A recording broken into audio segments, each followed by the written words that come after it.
Nous avons tous à un moment donné ou un autre besoin dans notre vie d'avoir le contrôle sur soi ou la maîtrise de son esprit.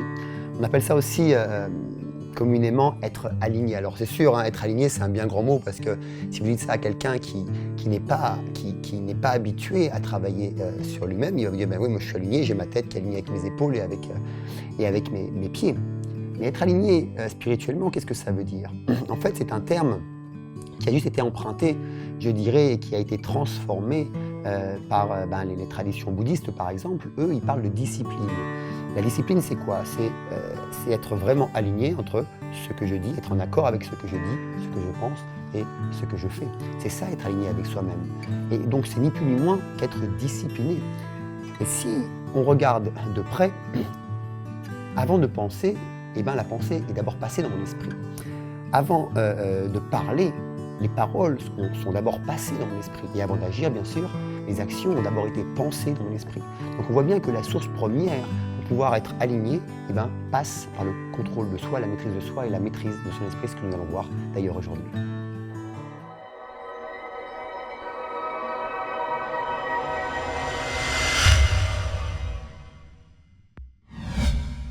Bonjour, je m'appelle Mika Denisso et je suis le fondateur de Seuil the Mind. Alors, maîtriser son esprit, comme on le voit bien, c'est le point de départ de toute personne qui est en recherche personnelle ou en initiation spirituelle. Plus vous allez maîtriser votre esprit, plus vous allez en fait retrouver de la confiance en vous, d'une part. Mais en même temps, ça va générer du calme, bien sûr, de la sérénité, une certaine droiture mentale ou, comme le disent certains bouddhistes, une discipline intérieure, comme on l'a vu juste avant, que la maîtrise de son esprit, c'est être en accord, être aligné avec ce que je dis, ce que je pense et ce que je veux mettre en place. Mais en même temps, ça va élever une certaine force en relation avec vos croyances personnelles. Maîtriser son esprit, je dirais que ça va augmenter d'une certaine façon votre qualité de vie. Il faut bien prendre en considération que la qualité de nos vies dépend essentiellement de la qualité de nos pensées.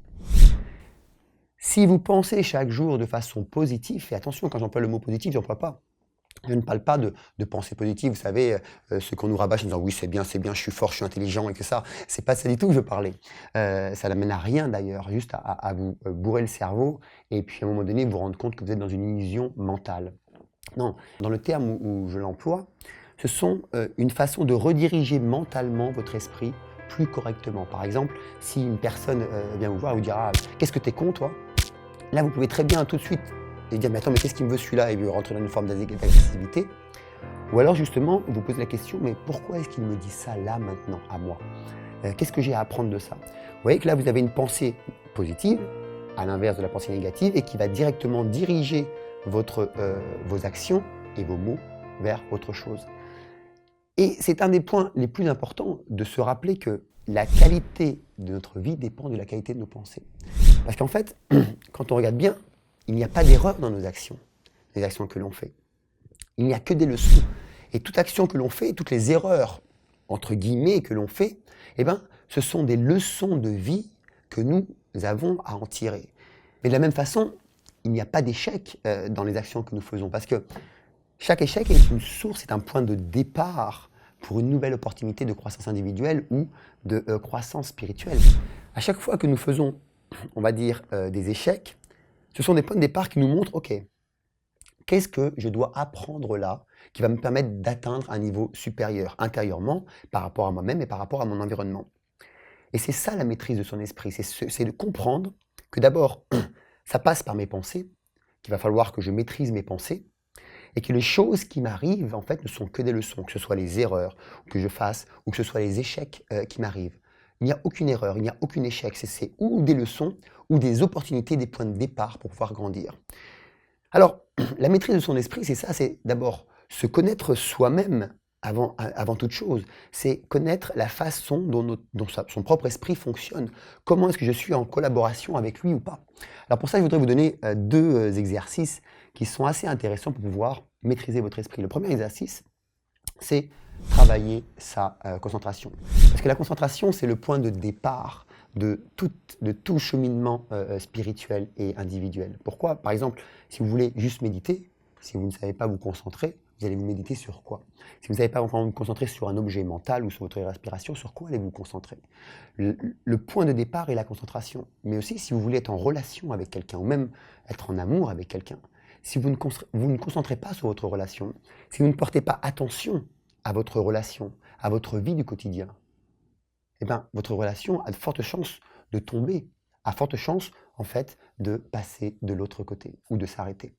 La concentration est le point de départ. Alors pour ça, j'ai reçu un exercice quand j'étais en Inde, je devais avoir 23 ans, c'est la première fois que j'allais là-bas. Et c'était un yogi hindou, j'avais été le voir pour lui demander à l'époque, apprenez-moi à méditer. Alors j'étais un jeune vaillant. Et puis il me dit, ok, très bien, ce que tu vas faire, tu vas rentrer chez toi et tu vas acheter une bougie. Et puis chaque jour, tu vas regarder la bougie. Et je me regarde comme ça, je dis, mais c'est tout? Il dit oui, tu vas faire ça, mais par contre, tu vas commencer par 1 minute la première journée, et puis chaque jour, tu vas augmenter 1 minute, 1 minute, 1 minute. Je dis, ça m'a pas l'air difficile, et jusqu'à quand? Jusqu'à 90 minutes. Et j'ai dit ok, et après, il dit, quand tu auras fini, tu redescends à 1 minute.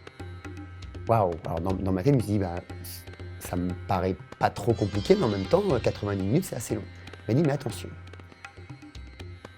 si pendant que tu le fais, tu oublies une journée, il faut recommencer à zéro. Si pendant que tu te concentres sur la bougie et que pendant ta concentration, par exemple, c'était au bout de 10 minutes ou 15 minutes, tu décides de t'arrêter avant la fin, tu recommences à zéro.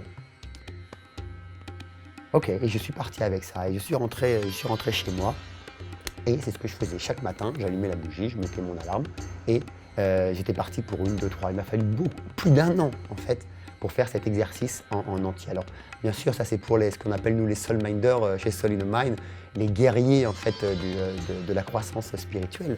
Mais vous n'êtes pas obligé de le faire 90 minutes, mais essayez cet exercice par exemple, ne serait-ce que jusqu'à 15 minutes, ou ne serait-ce que jusqu'à 10 minutes. Commencez par 1 minute ou 30 secondes, et chaque jour, augmentez 30 secondes, 1 minute, 30 secondes, 1 minute, jusqu'à vos 10 ou 15 minutes, et redescendez.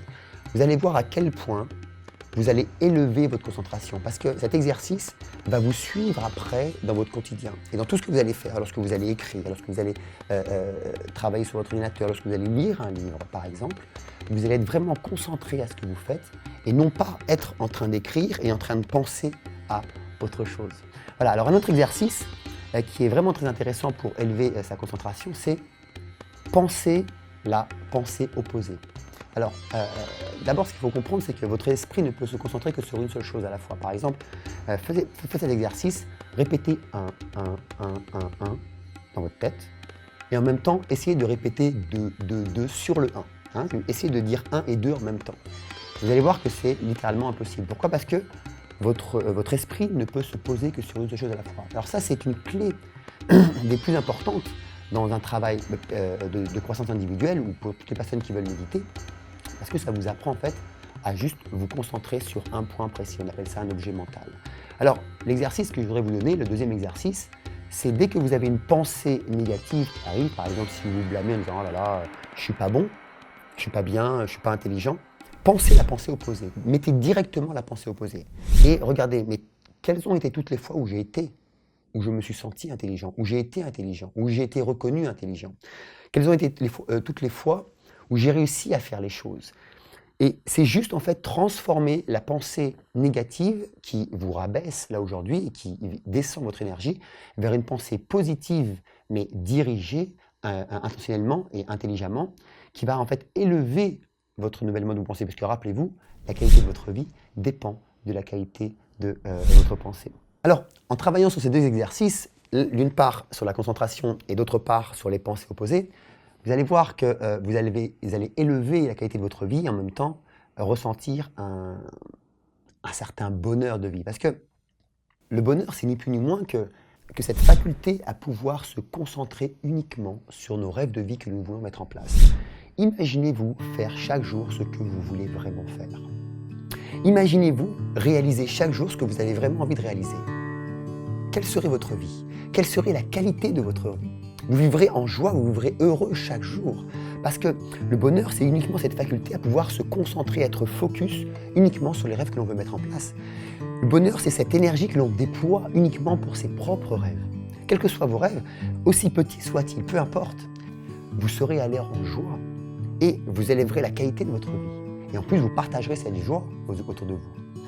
Alors maîtriser son esprit, c'est quoi? C'est ni plus ni moins que, d'une part, maîtriser sa concentration. Pour ça, l'exercice simple, par exemple, de regarder une bougie tous les jours, en commençant par 1 minute jusqu'à 10 ou 15 minutes et en redescendant jusqu'à 1 minute. Vous allez voir que cet exercice dans votre quotidien va élever votre concentration dans tout ce que vous faites, que ce soit dans vos lectures, dans votre travail, dans votre communication, dans les relations avec les autres.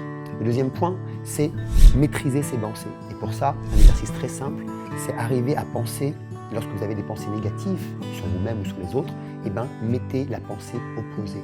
Et vous allez voir que le simple fait de mettre la pensée opposée va vous donner une autre direction, ou bien dans la communication que vous êtes en train d'avoir, ou alors dans la direction de vie ou les actions que vous allez mettre en place. C'est ce qu'on appelle en fait maîtriser son esprit. Et rappelez-vous que la qualité de vos pensées va déterminer la qualité de votre vie. Donc, maîtriser son esprit détermine la qualité de votre vie. Voilà, donc si cette vidéo vous a plu, n'hésitez pas à la commenter, à l'aimer et dites-moi pourquoi est-ce que vous l'avez appréciée. Partagez-la et n'oubliez pas de vous abonner à notre chaîne YouTube pour continuer à nous suivre. Quant à moi, je vous dis à la semaine prochaine pour continuer à apprendre, évoluer et partager ensemble. Merci.